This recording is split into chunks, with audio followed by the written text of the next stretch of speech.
Bueno, pues estamos ya de vuelta después de la tertulia y vamos a continuar en el universo de la mujer para hablar del Cabildo de Lanzarote y de un área, por fin, importante y que además lleva una mujer, nuestra protagonista, que ya conoce la gestión pública, ha estado un tiempo en ella, no sabíamos exactamente concretar porque además creo recordar que se apartó voluntariamente. En fin, estas cosas se suelen preparar antes de empezar las entrevistas, pero no ha sido el caso. Bueno, es Isabel Martín Tenorio, consejera de Hacienda en el Cabildo de Lanzarote y miembro del Partido Socialista. Isabel, muy buenas tardes. Buenas tardes, y muy bienvenida. Antes que nada, vamos a salir de dudas. Estuvo ya en la gestión pública, sí. en Teguise, sí. Y se apartó voluntariamente, ¿puede ser? Sí. Vale, o sea, me sonaba algo del tema. Sí, esos momentos en la vida en los que decides que tu función política tienes que decidirla y quieres decidirla tú y dices, bueno, pues yo la dejo y bueno, la dejé aparcada. Es cierto que nunca dejé completamente la actividad política porque me gusta, la vida las orgánica, cosas como son, digamos, ¿no? desde el punto de vista orgánico, pero bueno, siempre en segunda fila y siempre, bueno, pues en la base. Y bueno, pues ahora surge otra vez la oportunidad de acompañar sobre todo al equipo, al Oli en el Cabildo, y bueno, pues aquí estamos otra vez. Pues podríamos empezar por ahí justamente. ¿Por qué ese retorno? Porque las circunstancias han cambiado, las políticas, las personales, las que sean, porque era el Oli, porque era un momento de cambiar, como ha acabado demostrándose, a una forma de hacer gobierno, el de Coalición Canaria por otra forma de hacer gobierno. ¿Por qué en este momento sí? Bueno, pues posiblemente porque yo concibo la política desde el punto de vista de equipo. Creo que los equipos son importantísimos para lograr algo y Loli ha demostrado que es capaz de trabajar en equipo. Hasta la fecha yo la he visto manejándose tanto en el ayuntamiento, incluso manejándose en pactos con relativa dificultad. La nueva situación política obliga desde luego a que los pactos salgan, rueden, vayan engrasados y para eso pues yo creo que teníamos una buenísima candidata, la tenemos, yo creo que es una gran presidenta y sinceramente me enorgullece formar parte de su equipo. Luego las circunstancias, los pactos, como apuntaba, pues han obligado prácticamente a ese acuerdo con el Partido Popular, que en fin, yo supongo que hay muchísima más gente, por lo extraña de la situación, mirando con más interés. ¿Se sienten ustedes obligados a demostrar más cosas por el hecho de que haya gente que pueda decir, ostras, es que se ha forzado un poco, vamos a ver si vale la pena que se haya forzado un poco? Desde el punto de vista ideológico, efectivamente hay cosas que nos diferencian mucho. Desde el punto de vista de la gestión local es difícil separar una cosa de otra. La realidad es que el grupo de gobierno ahora mismo tiene unos niveles de coordinación interesantísimos, importantes, bonitos. El grupo del Partido Popular ahora mismo con nosotros, bueno, pues con mucha cortesía, con mucha voluntad, con mucha generosidad, estamos trabajando pues para dar estabilidad a una institución que por lo pronto, mira, así, a bote pronto necesita unos presupuestos que no ha logrado sacar porque no tenía mayoría. El otro día nada más en una reunión era hablando de tal y yo decía, ay, ¿cómo vamos a sacar esto? Digo, bueno, tenemos lo más difícil de conseguir, que es la estabilidad política para sacar adelante un presupuesto, que habrá que consensuarlo, obviamente, que habrá que trabajarlo y que las diferentes visiones políticas habrá que encajarlas, por supuesto. Pero bueno, yo creo que hay voluntad y mucho ánimo, muchas ganas de sacarlos. ¿Habrá presupuesto de 2019 para 2019 o trabajarán con el prorrogado del 18? Estamos con un problema importante porque tendría que estar trabajando ya para el 20 prácticamente. Efectivamente. Entonces, ahora mismo tenemos un problema importante.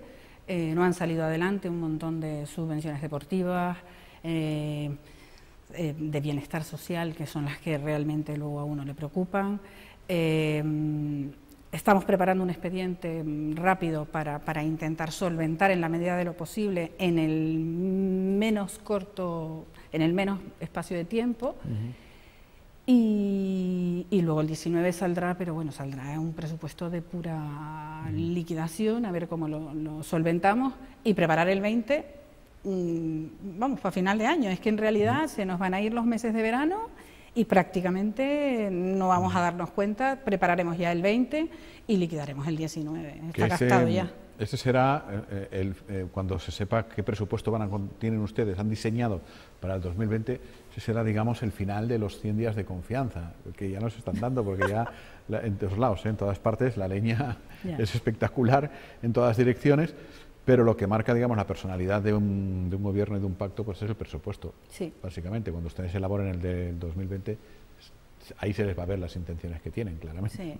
Digo, porque ya se está hablando ahí, no, las intenciones, ¿cuáles son? Lo de los sueldos, que ahora hablaremos, por supuesto. Pero los presupuestos son al final lo que marca el día a día de las corporaciones, claro. Sí.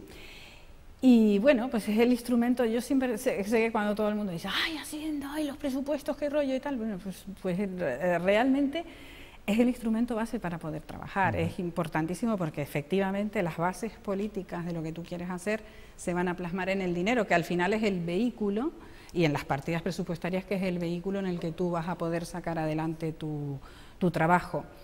Pero bueno, no le veo tampoco una complicación. Yo sé que hay determinadas cosas que vienen ya muy marcadas porque la propia sociedad te las demanda, no vas a ir en contra de eso, irás planteando situaciones concretas en base también, pues, cuando el grupo de gobierno decida qué políticas concretas vas a cometer en el 20 y en el 21, pero yo creo que los presupuestos además no se cierran en un año, no deberían, porque hay proyectos interesantes, importantes y emocionantes para sacar adelante que necesitan mínimo 2, 3 años para la continuidad. ¿Y por qué tienen que preparar ahora expedientes urgentes para pagar las subvenciones, para pagar las ayudas y tal?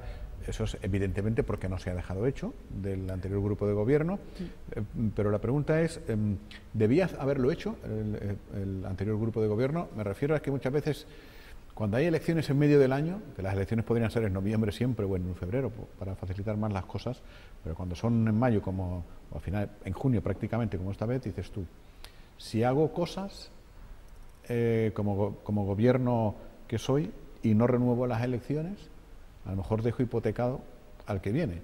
Totalmente. Si no las hago, le dejo muchos apuros al que viene. Es decir, ¿cuál es el escenario ideal en una situación de estas?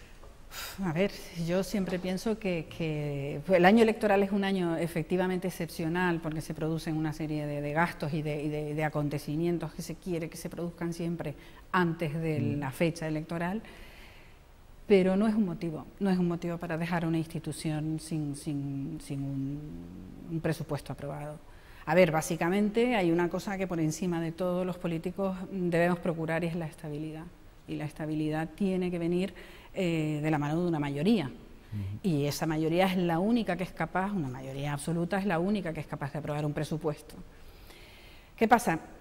Que hay determinadas subvenciones y determinadas transferencias que hay que hacer, que si el presupuesto no está aprobado, pues con el presupuesto prorrogado es imposible sacarlas.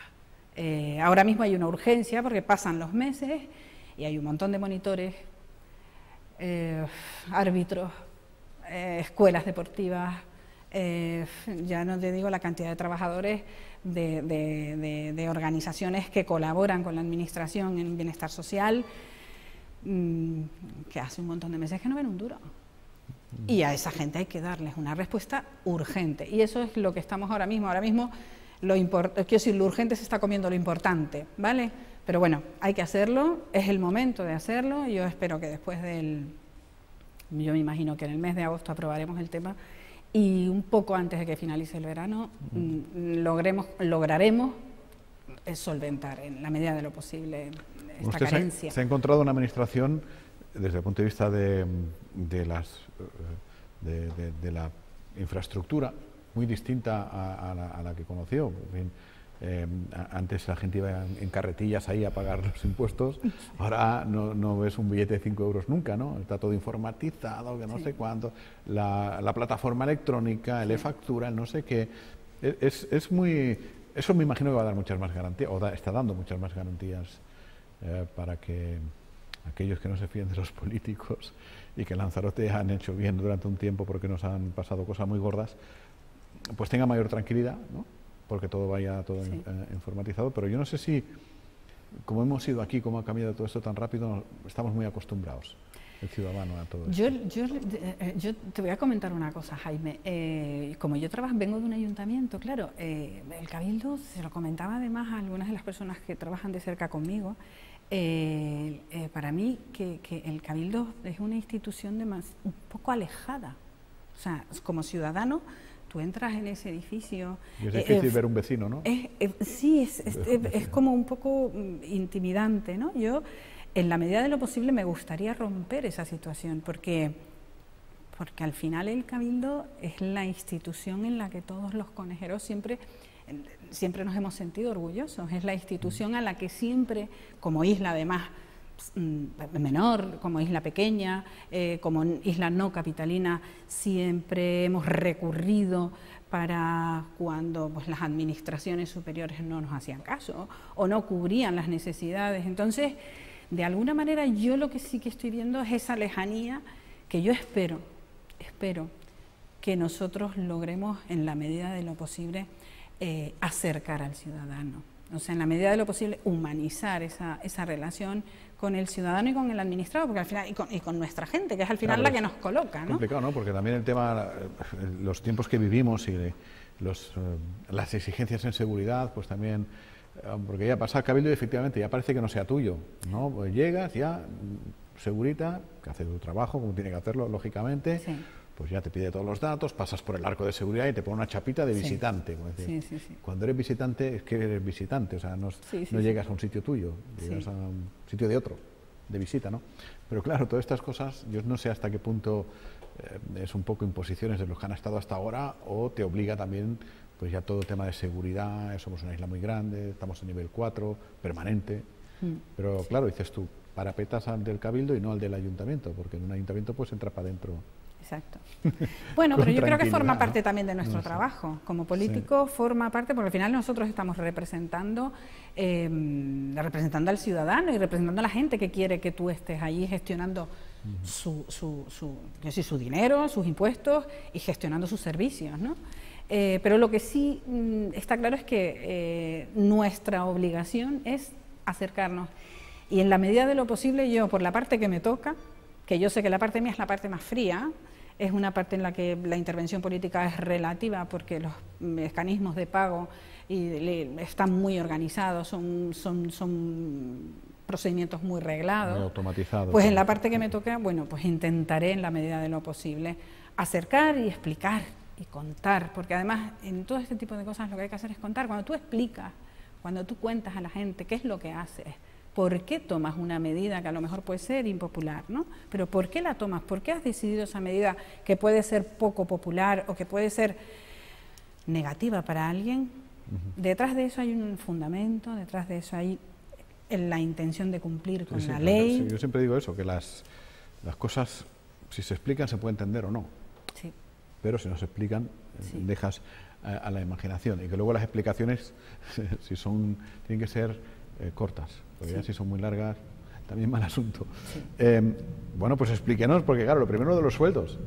Se sube el 5% unos, el 6% otros, todo junto es verdad que nos cuesta bastante menos, pero lo primero, porque es además lo primero que se tiene que hacer, nada más empezar, porque eso fue ayer, ¿no? O antes de ayer, primer pleno del nuevo grupo de gobierno, el de los sueldos. Sí. Todo eso tiene un porqué. Y la subida no sé si lo tiene. Bueno, siempre es el primer pleno de la organización de lo que de las retribuciones, de la organización también con la nueva estructura de la administración.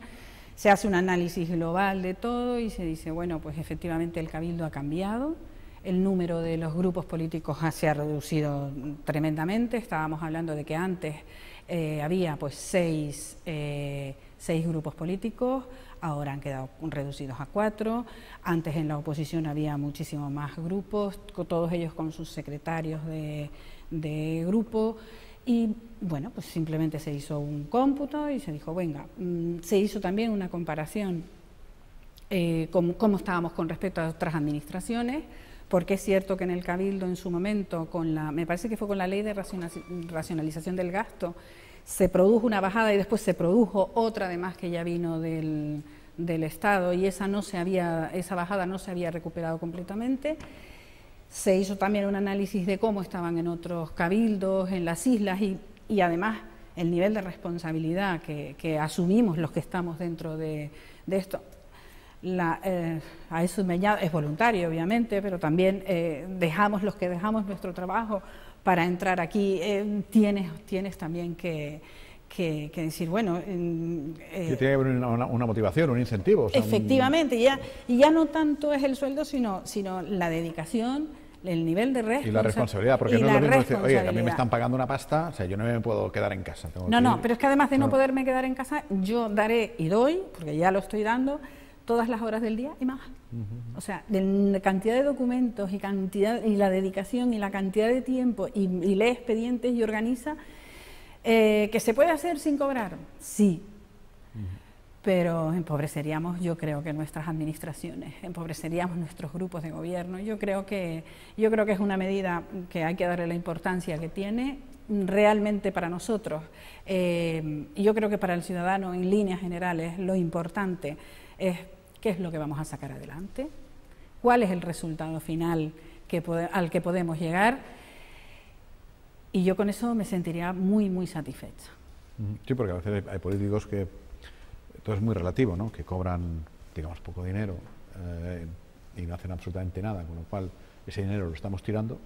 Igual hay políticos que ganan mucho dinero y hacen muchas cosas y de repente te darían ganas a pagarle un poco más. No, hombre, no, te estás esforzando. Pienso mucho, que es ¿no? un poco que es una medida muy coyuntural, pues sí, se organiza, pero se organizan varias cosas que forman parte Isabel, de la estructura. Y eso de liberarte al 98% o al 96%, pero esto es un poco nuevo. Antes se conocía la liberación al 50% o completa, pero ahora al 98%.